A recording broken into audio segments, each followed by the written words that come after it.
Hola a todos, bienvenidos, bienvenidas a un nuevo capítulo de NutriBreak, el podcast del Instituto Universitario Vive Sano. Aquí les saluda Gabriela y Rafael, que nos está acompañando en este momento. ¿Cómo estás, Rafa? Hola Gaby, un gusto saludarte y poder coincidir nuevamente no solo contigo, sino también con nuestra querida audiencia que siempre ha sido fiel, ¿no? a nuestro podcast. Las temáticas cobran mayor interés, se están sumando nuevos usuarios y así que eso es súper importante para nosotros. Un gusto saludarte. Si eres profesional de la salud y quieres mantenerte actualizado en temas de nutrición, salud y bienestar, visita el sitio web Health and Nutrition Sciences de PepsiCo. No solo encontrarán un gran número de infografías y artículos, sino también increíbles webinars como el de salud digestiva, una guía para nutriólogos sobre prebióticos y probióticos, impartido por las PhD Elike Carnes y Hannah Holscher. Visita pepsicohealthandnutritionsciences.com/s-mx y sorpréndete con su contenido. Así es, cada día somos un poquitito más y bueno, en esta oportunidad estamos con una profe que también forma parte del cuerpo docente de Vive Sano, ¿cierto? Ella es Danay Ahumada. ¿Cómo estás, Danay? Un gusto tenerte aquí. Bien, un gusto. Hola, Rafael, hola, Gabriela. Qué bueno, gracias por haberme invitado. Muchas gracias por esta instancia donde se puede compartir mucha más información. Por supuesto, es que además la información que nos traes el día de hoy es muy interesante, muy vanguardista. Creo que ya es momento de que empecemos a difundir cada vez más sobre esta temática. Y el tema que vamos a tratar el día de hoy es sobre abordaje nutricional en TEA o trastorno del espectro autista y del TDAH o trastorno de déficit de atención e hiperactividad. Rafa, coméntanos un poquito más sobre la profe. Claro, vamos a comentar todo su background y por supuesto sabemos muy bien que la profe es apasionada por la docencia. Para muestra un botón lo que ya mencionaba Gabriela, que hace parte del equipo docente de Vive Sano. La profesora Danay Ahumada es nutricionista egresada de la Universidad de Los Lagos, en Chile, magíster en epidemiología clínica, diplomada en nutrición y gastronomía pediátrica, diplomada en autismo, experta en el protocolo de dieta baja en FODMAP de Monash University y experiencia docencia en lo que es la docencia de pregrado y posgrado. Así que un verdadero honor tener a nuestra invitada el día de hoy. Profe, en nombre de toda la familia de Vive Sano, pues agradecer su disponibilidad. Ay, no, muchas gracias, muchas gracias. Solo acotar, que estoy certificada por la Universidad de Monash y experta con el tiempo, pero sí. Y ¿saben qué? Lo que es trastorno del espectro autista, condición del espectro autista, es necesario que cada vez sea más divulgado porque así las personas van reconociendo en ellos mismos y en sus pares cuáles son las posibles como características y posibilidades de diagnóstico. Es por eso que igual durante los últimos años, quizás gracias a eso, ha aumentado un alto porcentaje del diagnóstico en las personas, niños, niñas, adolescentes y adultos. Creo que es muy importante ese punto, adultos. Que antes solamente era como niños y niñas, y hasta los 18, chao, se olvidaba todo. Pero no, hay un mayor porcentaje de pesquisa. Claro, porque finalmente los niños también después se transforman en adultos y la condición no cambia, no se quita con el tiempo, ¿cierto? No. Quizás en eso, Danay, podrías profundizar un poquitito más, como contarle a las personas que nos escuchan en este momento ¿qué es el TEA o el TDAH o TDAH? Que dependiendo de Tenemos dos áreas. Primero tenemos lo que es la condición del espectro autista o trastorno del espectro autista, y por otro lado el trastorno de déficit de atención, y en una de las partes es con hiperactividad. Pero ambas son parte de la neurodivergencia, ¿ya? De la neurodiversidad en realidad. En relación a trastorno del espectro autista, si tú lo encuentras en el DSM-5, que es el manual diagnóstico, aparece como TEA. Pero dentro de la comunidad de familiares, personas autistas, se prefiere mejorar a condición del espectro autista. ¿Pero por qué condición del espectro autista? Porque cuando tú abordas trastorno, inmediatamente piensas en alguna patología, cuando en realidad es una condición. cuando hablamos de condición, cuando no te la puedes sacar, pues, si es para toda la vida, uno no deja de ser autista, tú eres autista siempre. Lo mismo pasa con el trastorno de déficit de atención, en este caso con hiperactividad, que también lo vas manejando durante el tiempo y no se quita. ¿Qué características tiene? Es que a nivel del neurodesarrollo hay diferencias. Nos vamos a enfocar en lo que es espectro autista. Es una condición del neurodesarrollo donde tú naces con una capacidad diferente de modular el pensamiento, las ideas, tiene condiciones y características que son diferentes. Tu cerebro funciona de forma distinta. Las redes neuronales funcionan de forma distinta. Entonces, por eso la persona es autista para siempre. Imagínate que tú tienes, no sé, hay personas con iOS, otras con Android, y no puedes pasar de iOS a Android ni de Android a iOS. Cada una tiene sus características que son diferentes, ¿cierto? Y ahí está lo que es el espectro autista. Y teniendo muy claro eso, debemos hacer hincapié también que está dentro del trastorno de déficit de atención con hiperactividad, que sigue siendo una forma distinta de existir y de ver y desarrollarse frente al mundo. Buenísimo. Es bien interesante el ejemplo, Gaby, que daba la profe, ¿no? De los sistemas operativos y todo este tema. Ahora, yo creo importante enlazar esta pregunta. ¿Qué equipo participa, profe, en este proceso de diagnóstico cuando hablamos de equipo integral, interdisciplinario al momento de dar con el diagnóstico de estas personas? Las personas que están capacitadas para poder dar el diagnóstico son psiquiatras, neurólogos, psicólogos que estén abordando el tema aquí en Chile para que puedas tener el certificado de discapacidad o que puedas ingresar tiene que estar el diagnóstico por psiquiatra o neurólogo. Tiene que ser con cualquiera de esos profesionales médicos. Ahora, igual la pesquisa se puede hacer por otros profesionales, o sea, tú puedes ir a un psicólogo y te puede dar, psicólogo o psicóloga, te puede dar las indicaciones y los atisbos para decir, sabes que estás dentro del espectro autista, por favor confírmalo con otro profesional de la salud médico. Pregunta, Danay, ¿ese profesional tiene que estar certificado? No. No necesariamente. Perfecto. O sea, hay test diagnósticos que ayudan a lo que es el diagnóstico. El gold estándar que normalmente se ha trabajado es el A22, que es un método diagnóstico, pero es muy caro. Es muy caro, solamente lo hacen profesionales que están certificados. En este caso, sí. La diferencia del A22 con otros es que es un test muy sensible. Y entonces fácil, es muy fiable en relación a su respuesta, a su diagnóstico. Tiene como unas personas expertas y capacitadas para poder hacer, no sé, tiene un 90% de asertividad, incluso más. No así los otros, pero nunca hay que quedarse solamente con el test, sino que también con las características que puede encontrar el profesional de la salud. Entonces ambos mezclados te pueden dar el diagnóstico.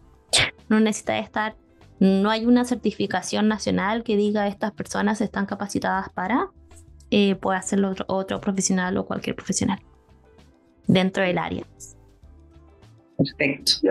Cuéntanos, Danay, y bueno, aquí esto es un mundo, ¿verdad? Porque a medida que nosotros logramos interceptar una persona con TEA o con la condición de autismo, ¿verdad? ¿De qué manera nosotros como profesionales de la alimentación, de la nutrición, es el aporte que vamos a hacer en este caso? Ya. Uno le puede, partamos cómo nos podemos hablar en relación al tema. No podemos decir TEA, SEA, autista, autismo, como ustedes quieran. O sea, como se les sea mucho más fácil hacer. Desde personas que prefieren decirse, sabes que soy autista, o sin verlo desde una característica peyorativa. Creo que podemos hacerlo sin ningún problema. ¿Y qué hacemos los nutricionistas? ¿Cómo podemos aportar desde nuestra área? Desde muchas partes. Partiendo porque las personas se alimentan todos los días. Entonces todas las personas deberíamos estar con un nutricionista de la mano, por lo menos para darnos el hincapié inicial. Dentro de las personas del espectro autista hay un alto porcentaje que tiene problemas de alimentación, dificultades de alimentación. En esas dificultades de alimentación se pueden comer muy pocos alimentos con ciertas, puede ser con texturas características, con ciertos olores, sabores, con características sensoriales diferentes.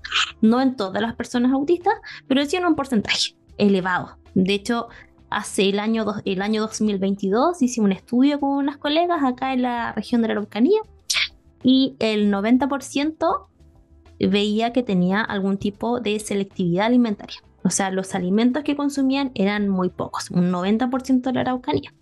Igual tiene sus sesgos, pero ese es el grande y es el primer estudio que sacamos en Chile en relación a TEA y nutrición y alimentación. Entonces, cuando tú ves que una persona come muy poco, necesitamos a un nutricionista para que te pueda indicar cuáles son los alimentos que debes priorizar al incorporar. Si es que no estás incorporando, porque no es como que uno diga ya, mañana vamos a comer brócoli. No, pues, si ya no lo come, es imposible, ¿cierto? Entonces hay que ir poco a poco, mientras la persona va aumentando la característica o los tipos de alimentos que consume, también tiene que ir, nosotros tenemos que ir acompañando, por ejemplo, con la suplementación y con las indicaciones de cómo puedes comer. Y cuando hablamos de cómo puedes comer, el contexto. Igual sabemos que existen muchos factores que condicionan la alimentación. Y hay factores individuales, familiares, que son un porcentaje de los tantos que hay. Y ahí también podemos trabajar el cómo la familia lo aborda, si es que cuando estás sentado en la mesa, cuál es el estrés que percibes. Lo puedes manejar dando pequeñas indicaciones por esa área, lo puedes manejar dando otras indicaciones con la suplementación y lo puedes también trabajar desde otras áreas si es que te das cuenta que además tiene otras patologías. De hecho, hay un 68-69% de la población dentro del espectro autista tiene diagnóstico de alguna patología gastrointestinal. Entonces ahí tenemos un tema. También tenemos, hay patologías, por ejemplo, problemas del sueño. Y cuando hablamos de problemas del sueño, está de cuál es su rutina y también impacta en la alimentación. Una persona que duerme poco, al día siguiente se levanta con más hambre, ¿cierto? Y ahí, si te fijas, ya tenemos varias aristas donde el nutricionista ingresa. El nutricionista ingresamos y trabajamos desde ese foco, desde cómo vemos la alimentación de todas las aristas y cómo vamos nutriendo a la persona desde todas las aristas. Zona, incidencia de obesidad en estos escenarios. ¿Es amplio el porcentaje, es alto? Considerando este punto, o sea, se puede llegar a presentar problemas con la higiene del sueño y sabemos que una persona que anda ya tarde por allí, el picoteo va fijo, ¿no? Entonces, sí. ¿Qué tan común? No hay una diferenciación entre la población neurotípica, no hay una diferencia, porque aquí tú puedes comer muchas cosas, pero puede que la carga, no sé, en caloría ingesta sea muy similar, o sea, igual sea elevada que el resto. No hay común. La diferencia es que consumen menos diversidad de alimentos.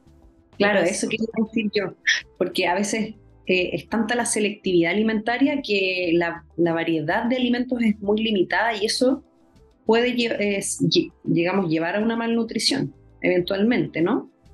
Exacto. Pero en ingesta diaria de calorías, si es que lo vemos, no es tan distinto a la población neurotípica. Ok. Porque se come, por ejemplo, si vas a comer pan, comes puro pan durante el día. Entonces, en relación a peso-talla, no hay una diferencia grande. De hecho, se han visto estudios a largo plazo donde no hay una modificación de la talla, a menos que sea algo muy grave. Por eso nosotros estamos ahí para poder evaluar en qué momento esa déficit de alimentación va trayendo su impacto. Porque además, si no comes, por ejemplo, pan hoy, puede que en 3 meses sí los comas, porque es como un vaivén, como un flujo. Tu alimentación puede ir variando con el tiempo. Entonces, se me fue la idea. ¿Cuál era la pregunta? No, cualquier cosa la ayudamos. Yo tengo allí una inquietud, dada esta explicación, de repente algún nutriente crítico que usted le ponga el ojo. Ya, mira, espérame. Ahora me acordé que era. Ya, entonces, cuando tenemos a personas que están en obesidad o con diagnóstico de obesidad, el peso no nos ayuda mucho. porque no nos dice nada.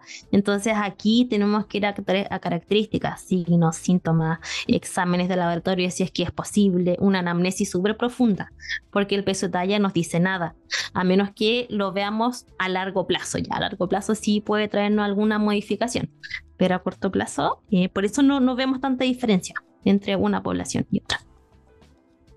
Entiendo, perfecto. Y aquí, bueno, también la educación va también a los padres, ¿no? Porque en muchos casos el manejo principalmente es en el hogar, y ahí los padres son los que tienen que estar con las herramientas lo más firme posible para poder, digamos, adaptarlo, ¿no? Y vaya que son desafiantes, profe, estos escenarios de selectividad alimentaria, ¿no? Sí, son desafiantes tanto para los cuidadores como para la persona que está siendo cuidada. Es todo un tema. Se enfrentan a distintos, porque imagínate, o sea, tienes una familia que quiere que comas todos los alimentos y tú no es que no quieras, es que no puedes. Es como si tuvieras, no sabes cómo reaccionar, es eso.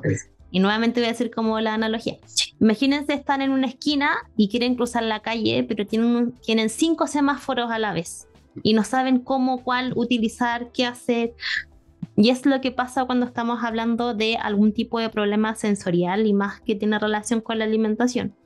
Nosotros tenemos muchos sensores en todo el cuerpo que tienen conexión con el sistema nervioso central, pero más se concentran en la boca y en las manos. Entonces por eso a nosotros nos gusta comer mucho, tocar las cosas y por tener esas como sabores en la boca. ¿Ustedes han probado los petacetas? No sé si ya se dan. Bueno, son unos dulces que tú los pones en la boca y explota esto. Y hacen hacen ya. Bueno, imagínate, uno sabe lo que es el petaceta, pero es una persona que no logra reconocer eso porque su cerebro no lo logra como distinguir. Imagínate, no sabes qué hacer. El rechazo es el miedo. Nosotras cuando no queremos algo le tenemos miedo y no lo hacemos. O sea, si tú sabes que algo no lo sabemos, pues, es método de defensa. Entonces, es por eso que presentamos esa selectividad alimentaria. Y imagínate, te quieran obligar a comerlo. O sea, no te pueden obligar. Y es desafiante tanto para los padres como para la persona.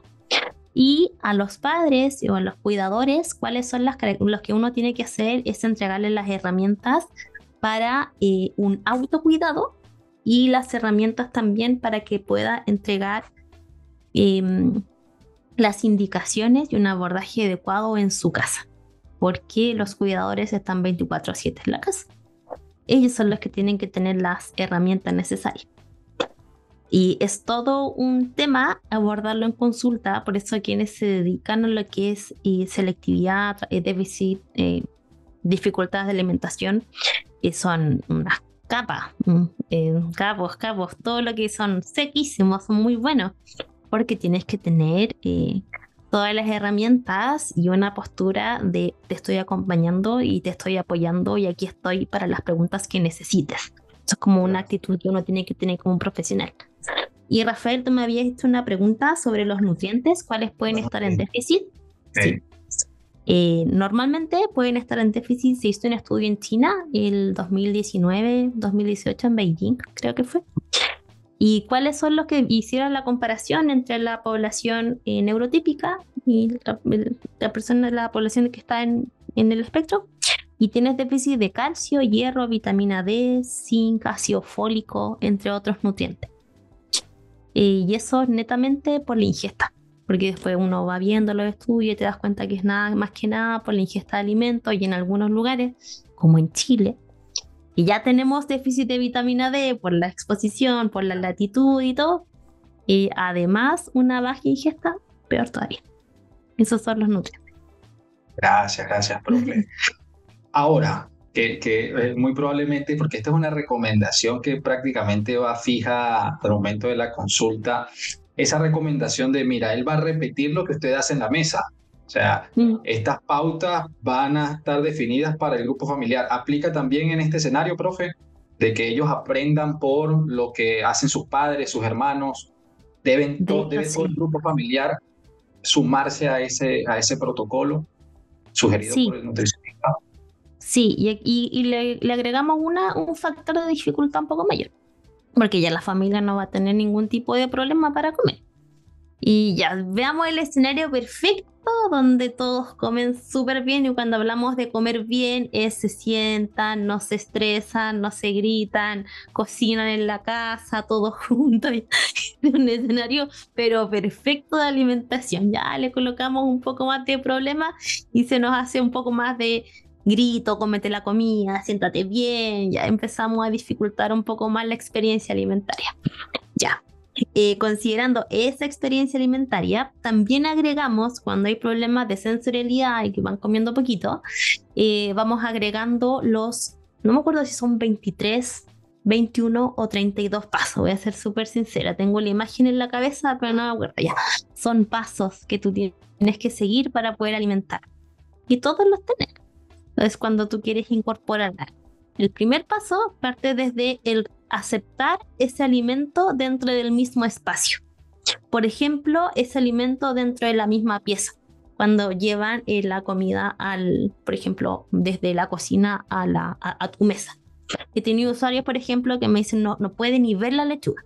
O sea, no, ni acercarse a la mesa puede. Ya, bueno, es normal dentro de lo que se espera, porque no la va a aceptar dentro del espacio. Entonces partamos con que la acepte dentro del espacio.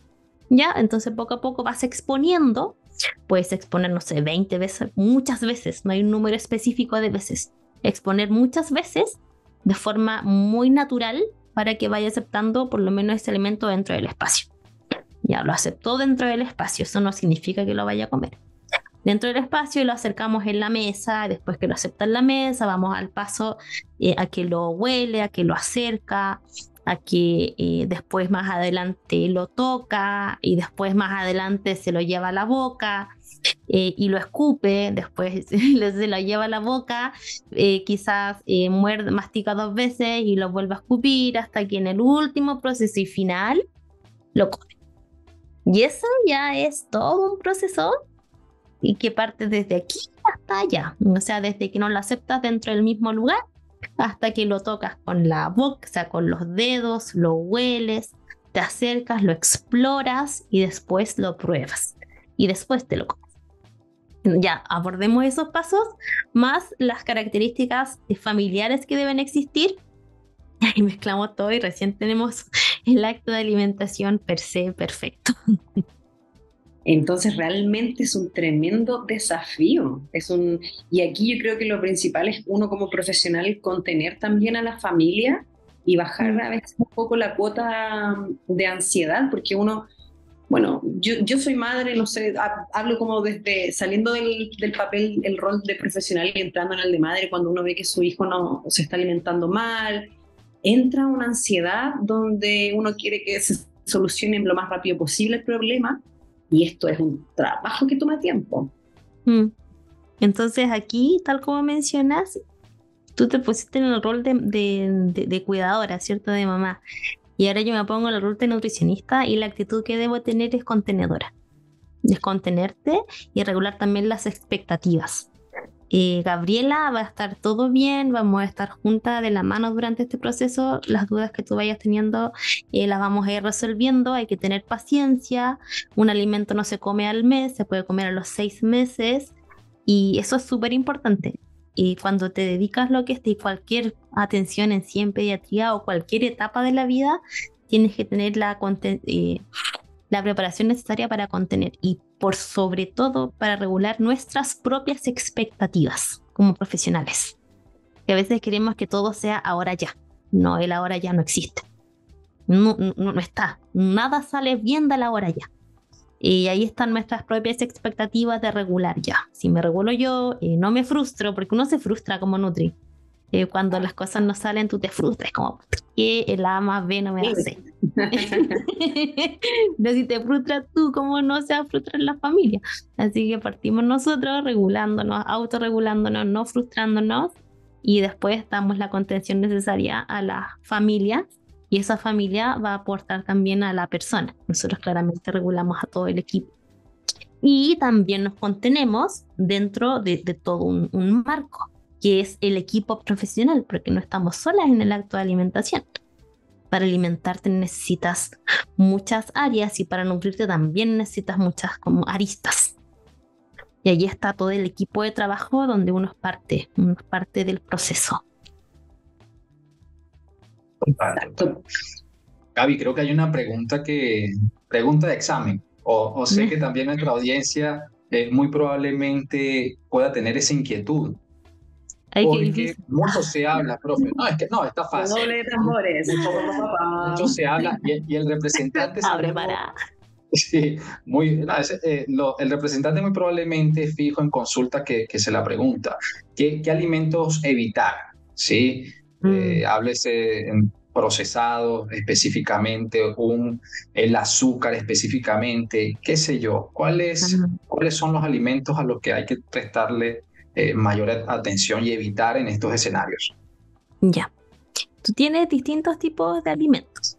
Y dentro del acto de alimentarte tienes algunos alimentos que uno les llama, dentro de todos los nombres, los alimentos ancla. Y esos alimentos ancla pueden ser una papa frita, puede ser un sneaker, puede ser una leche, pueden ser distintas cosas que hacen sentir a la persona segura. No los puedes sacar del proceso, ¿ya? Como también van a haber cosas que, no sé, hay un alto porcentaje que le gustan las preparaciones crocantes. Aquí en la Araucanía, cuando hicimos el estudio, no fue así, le gustaban más las cosas suaves en boca, ¿ya? Pero ya, querías algo crocante. Pero además de crocante, de una textura crunchy, crocante, pero además tiene que tener un sabor suave, no muy dulce, suave, y como a sabor. Y ahí normalmente uno echa manito a nugget casero. Entonces ya Acabo de pensar lo mismo. entonces ya quiere algo crocante, muele el pollo y le hacen los crispy. Entonces, cuando tú partes el acto de alimentar, no hay alimentos buenos ni malos. Hay alimentos que te ayudan a tener una mejor conducta regulatoria con el entorno. Y ahí el pararse desde una arista de no hay alimentos malos es muy positivo para la familia también, porque no la culpas, porque a veces no puedes comer otra cosa que no van a... De hecho, sí, tuve un usuario que solamente tomaba leche con Nestum, todo el día, leche con Nestum, ya tenía 4 o 5 años. Era muy grande y leche con Nestum todo el día. Y ahí, ¿cómo le digo a la mamá? No, es que porque la mamá era la cuidadora principal. No, es que no le puede agregar además azúcar. No, malo, solamente puede tomar leche. No, y además dicen por ahí que la leche es mala porque tiene caseína, así que no va a tomar nada. ¿Y qué le doy ahora? No lo sé, arréglesela usted, porque la leche es mala, el azúcar es malo, así que jodimos. Entonces, cuando ya vemos que la persona amplió su gama de alimentos y los alimentos que incorporaste eran de sabores que se adaptaban a la persona, fuiste regulando, ahí uno recién puede buscar los alimentos que van a ser nutricionalmente más positivos. Y ahí entendemos a todos los grupos de alimentación, las frutas, las verduras, las legumbres, está dentro de todo ese esquema. Cuando ya nos encontramos en esa parada, donde comes gran porcentaje de los alimentos, o por lo menos varios alimentos por cada grupo, tú puedes ir viendo cuáles son los productos o contenidos que se podrían restringir. Se ha visto que, se han hecho miles de estudios sobre la modificación de la microbiota y la alimentación. No es uno, miles. Hace como, 2 semanas vi un estudio que se publicó en el 2023, nada, donde hablaban todos los estudios que se han hecho, miles de estudios.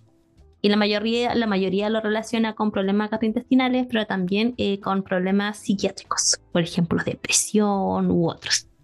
Donde la alimentación sí influye, porque la alimentación te entrega nutrientes que son que uno los aborda desde la generación de por ejemplo, los probióticos que lo encuentras ya en preparados, pero los probióticos son muy importantes para modular la microbiota y además llevar una alimentación que sea diversa en fruta, diversa en verdura, hace que la ingesta de nutrientes sea mucho más amplia y la ingesta de prebióticos también, entre otros, ¿ya? Entonces tenemos ese como factor de modulación de la microbiota. Todo lo que sea una mejora en la modulación de la microbiota son alimentos positivos. Hay factores que hacen que tu microbiota se vea depletada. pero no es que sea un alimento, sino que es un patrón de alimentación diferente. Entonces, cuando tú tienes un patrón de alimentación diferente, no sé, pues todos los días nuggets con papa frita, ya entendemos que la persona con el tiempo lo va a modificar, pero inmediatamente no lo voy a modificar. Y podemos trabajar con probióticos, por ejemplo. Mientras vamos modificando la alimentación, entendiendo que su microbiota sí va a tener impacto en la conducta, como cualquier persona, podemos entregar probióticos para que nos ayude en pequeño porcentaje o alto a modular la microbiota. Y ahí está, por eso que uno en TEA o también en TDAH entrega lo que son probióticos adecuados al contexto. Y también, además de la modificación de la microbiota, en TDAH se ha visto, hay re pocos estudios que lo avalan. De hecho, una revisión sistemática llegó a la conclusión de que no era así. No hay una gran diferencia. Y si existe diferencia en la incorporación de otros componentes que son disruptores, por ejemplo, no sé, colorantes, químicos, que son la diferencia entre quienes preparan con estos disruptores y quienes no, es tan pequeña que no vale la pena hacer grandes modificaciones iniciales. Si tú quieres perfeccionar el ritmo de la alimentación, ya cuando llevas a largo plazo con el usuario y tienes una diversidad de alimentos y tú quieres perfeccionar la alimentación, tú puedes sacar lo que son los componentes, uno también los llama los xenobióticos, otros componentes, no sé, lo que les acabo de mencionar, colorantes, endulzantes, todo lo que pueda moderar la microbiota, pero eso yo lo veo como ya cuando tú quieres perfeccionar el ritmo, como ya una etapa más avanzada. Más avanzada, sí, pero si tú tienes una persona, por ejemplo, que tiene TDAH y tiene una amplia alimentación que está perfecto, lo ideal sería evitar los alimentos azucarados, por lo menos en ciertos horarios, en horario tarde-noche, para que pueda dormir bien. También regular la ingesta de frutas y verduras, legumbres, pero para que aumente la cantidad de fibra, aumente la cantidad de prebióticos y vamos haciendo una modulación positiva en la microbiota. Pero en sí, lo que más se ha estudiado también es el quitar los productos que son... ¿Sabes que se me olvida la palabra? Estoy tratando de acordarme cuáles son, como los componentes químicos que se le agregan a los alimentos industrializados. Tiene un nombre específico que no me acuerdo cuál es. ¿Ah? ¿Los preservantes o los...? Preservantes, colorantes, eso. La idea es que se eviten los preservantes y colorantes. Pero a amplios, como en estudios más grandes, han visto, insisto, que la diferencia no es tan grande entre aplicarlo y no aplicarlo, pero siempre va a ser bueno no consumirlos. Claro. Danay, yo quería hacerte una pregunta desde tu experiencia en la consulta. Bueno, estuvimos hablando especialmente de los cuidadores, que son, digamos, una parte esencial de todo este proceso. ¿Cuál ha sido, según tu experiencia, la mayor dificultad que encuentran los padres o los cuidadores al momento ya de empezar con esto? Digamos, ¿por qué le pregunto? Porque en muchos casos, cuando la madre o los padres no están mucho tiempo en casa, se vuelve aún más difícil, ¿no? Por eso que uno lo aborda como cuidador principal. A veces el cuidador principal va a ser la tía, la abuela, hermana mayor, cualquier otro, pueden ser diferentes. Y desde el nutricionista, desde uno como nutri, cuáles son ellos las mayores complicaciones, va a depender de muchos factores también psicosociales que se ven involucrados. Me imagino que sí. Lo peor es que, ¿sabes por qué? Quizás estoy haciendo hincapié en esto porque uno se olvida de estos factores que son súper importantes. Y cuando normalmente me invitan a hablar de nutrición y autismo, esperan que uno les diga el omega 3, el calcio, el zinc y agrégale más porcentaje. Y ya te digo, así como de raíz saquémoslo, aumentemos el consumo de omega 3, lo máximo que se pueden entregar son 2.000 miligramos, no va a generar un gran cambio, pero sí lo va a hacer. Hay que adaptar los probióticos y puedo hacer una lista gigantesca de cómo lo podemos trabajar. Pero se nos olvida algo súper importante y es cómo la familia va tomando esto a nivel emocional.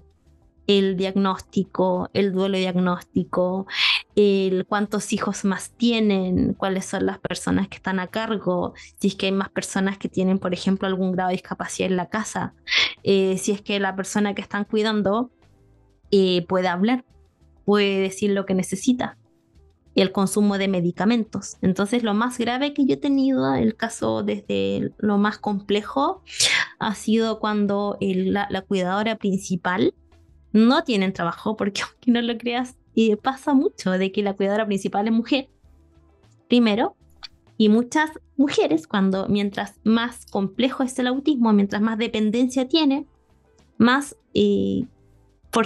más solas están. O sea, ahí el apoyo se va y quedan ahí solas. Entonces, lo más complejo es cuando tienes una cuidadora sola, sin red de apoyo, que necesita además suplementar, y la suplementación sale cara. Y además de eso, necesitas entregarlas como, ¿qué hago ahora? Ya, vamos a ver ciertas horas lo cuida la abuelita. Ya, pero la abuelita va a tener otros horarios. No, es todo un tema. Es todo un tema el cómo lo podemos trabajar, pero lo más complejo, ya viéndolo solamente desde alimentación, lo más complejo es cuando tienes que suplementar. Y ahí es como suplementas, si suplementas en polvo o en jarabe, pastilla. Mira, jamás me lo esperé. ¿No? Pensé, a mí se me ocurría que como la parte más difícil era al momento de empezar, de sentarse a la mesa, claro, finalmente en todo el contexto social de la alimentación, sí. ¿no? Es que hay técnicas. Claro, lo que dices tú, Danay, es muy importante porque nosotros los nutricionistas, pucha, el papel da para mucho, eso es verdad, pero a veces también hay que, creo, saber diferenciar la viabilidad de las indicaciones que yo estoy entregando para esas familias y esos cuidadores, porque no todo es viable para todos, ya sea en recursos o en recurso tiempo, que también es algo escaso en muchas ocasiones. Sí. No es más nada. Tú mencionaste lo de sentarse en la mesa y técnicas. Hay técnicas y hay una pega. Porque ya, si tú te das cuenta que tú estuviste mucho tiempo con la persona ya alimentándola y para ti era estresante, porque uno se estresa, uno no es perfecta. Tú te vas a estresar y te vas a frustrar y te vas a decir, y vas a poner cara y te va... Obvio, está bien, nadie es perfecto.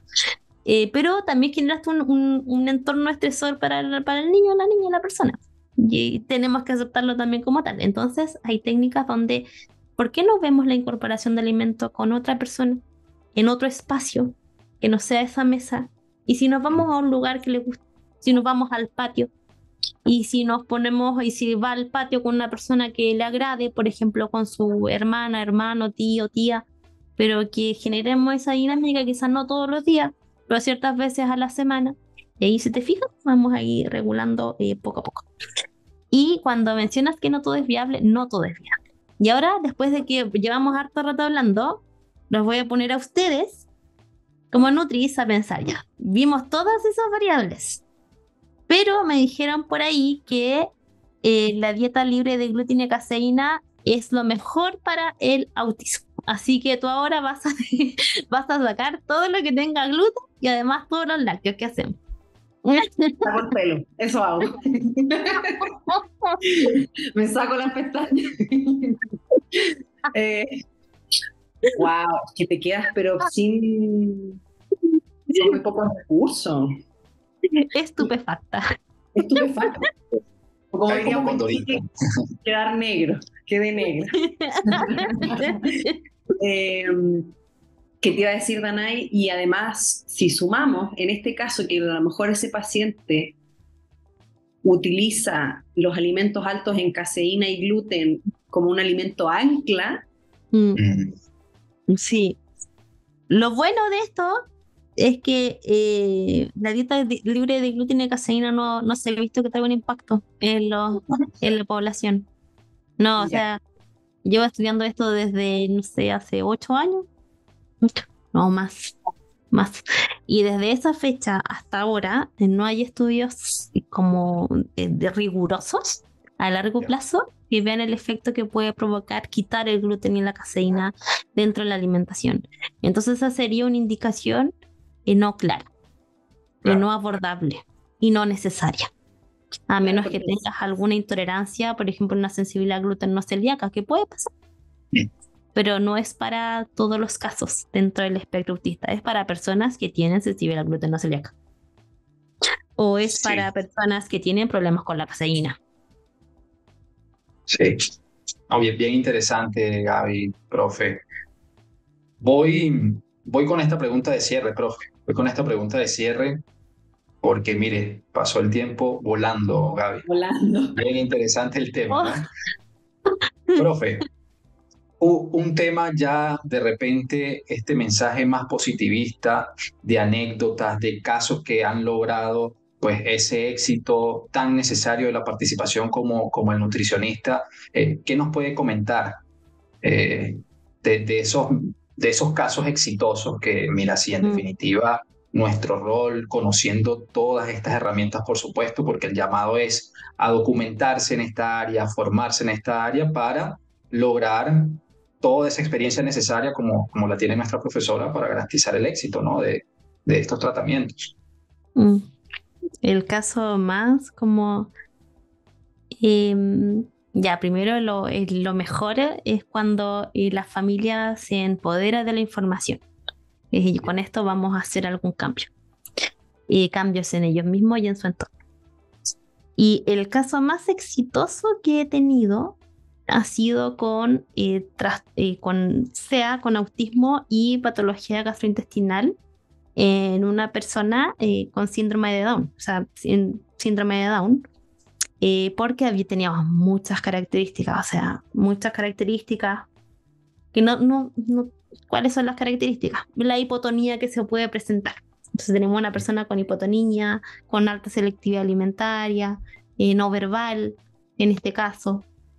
Y la mamá partió primero con mucho miedo, porque comía muy pocas cosas y también la juzgaban en muchos lados por lo poco que comía, pero mire cómo no le da más comida.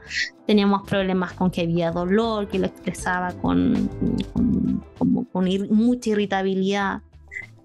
No podía ir al baño a veces en, no sé, muchos días. Iba una vez a la semana y se escondía porque no podía, no había, aún seguía usando pañales. Una persona ya como 20 años aproximadamente. Era todo un caso para la mamá, sobre todo, que era la cuidadora principal. Fuimos trabajando lo que era gastrointestinal.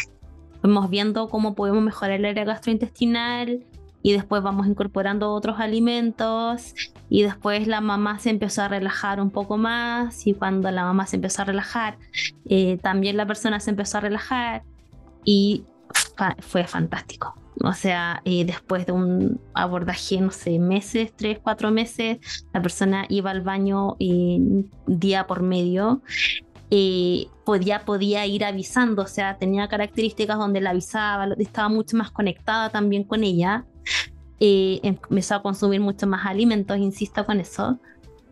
Y se empezó, y quizás lo más característico es que se empezó a conectar entre ambas, a saber lo que pasaba. Y empezamos a hacer pequeños cambios en la rutina. Por ejemplo, una de las características es Danay hoy día se enojó, no comió nada, porque le tuvimos que colocar en ese tiempo mascarilla. No aguanta la mascarilla, entonces pasaba un día entero sin comer y empezamos a regular, entregar herramientas. Fue maravilloso. Bueno, ese es mi caso. Para mí, mi caso estrella que guardo en el corazón, porque con la mamá hicimos lazos muy profundos. Donde nos veíamos bastante seguido, una vez al mes, incluso más. Estábamos en contacto, fue bastante bueno. De hecho, hasta ahora nos contactamos. No somos amigas, claramente, pero sí nos contactamos porque creo que ella fue la más que nada exitosa. Fue una de las primeras pacientes que tuve, primeras usuarias. Bueno, sí, qué mejor satisfacción que esa, Gaby. Qué mejor satisfacción que esa, que el paciente y que uno pueda ver los resultados, generar esos lazos, esos vínculos. Extraordinario. Esa es la mayor retribución, cuando podemos ayudar a otros a mejorar su calidad de vida, ¿no? Total, Sí. total. Profe, de Sí, nuestra parte, vamos. toda la admiración, conocemos de su trabajo, de su rol en redes sociales, Alimentarte CL, la profe está súper activa para que le sigan en Instagram. No sé si tiene otra red social, profe, si está activa en TikTok o solo Instagram. No, aún no me paso a TikTok. Vale. Pero en Instagram veo todo lo que es gastrointestinal por este mismo caso. Porque te das cuenta que la alimentación puede trabajar tanto y en tantas aristas que ahí me fui como un tubo alimentación gastrointestinal. Así que ahí Sí, comparto más información de eso y las dudas. Pero también veo. claro, claro. Pueden acercarse allí a su red social, contenido extraordinario. Gaby, Exactamente. el tema, yo la veo a usted fascinada desde que inició. Gaby está No, que a mí me allí. encanta. Me encanta porque además también a mí siempre me ha interesado mucho el estudio de la microbiota y este tema está súper relacionado. Entonces, por eso yo estaba así. Con los ojos bien integrando toda la información. Se me pasó volando el tiempo. Ya, de hecho, tenemos que ir finalizando. Y bueno, Danay Ahumada, ¿cierto? Es la profe que nos está acompañando y colega nutricionista también. La pueden encontrar en Instagram especialmente como Alimentarte CL, ¿cierto? Danay, te dejamos la palabra para que ya puedas dar unas palabras de cierre. Nada, muy agradecida por tener esta instancia para poder compartir información con las nutricionistas, con las personas que puedan escuchar esto, para que en conjunto vamos haciendo cambios, porque el cambio no se hace individual, lo hacemos entre todos y todas. Así que muchas gracias por la instancia. De nada, fue un gusto también que nos hayas podido acompañar en esta instancia, en este nuevo capítulo. Rafa, también saludarte, espero que nos veamos en un próximo capítulo eventualmente. Podríamos hacer una parte 2 también, no sé, ahí Claro. Sí, también. Sí. Ya, así que bueno, esto fue... Sí, invítenme nomás. De todas maneras que sí. Esto fue el abordaje nutricional en TEA, aquí en NutriBreak, el podcast del Instituto Universitario Vive Sano. Nos vemos en un nuevo capítulo. Chau, chau. Ay, chao. Chao.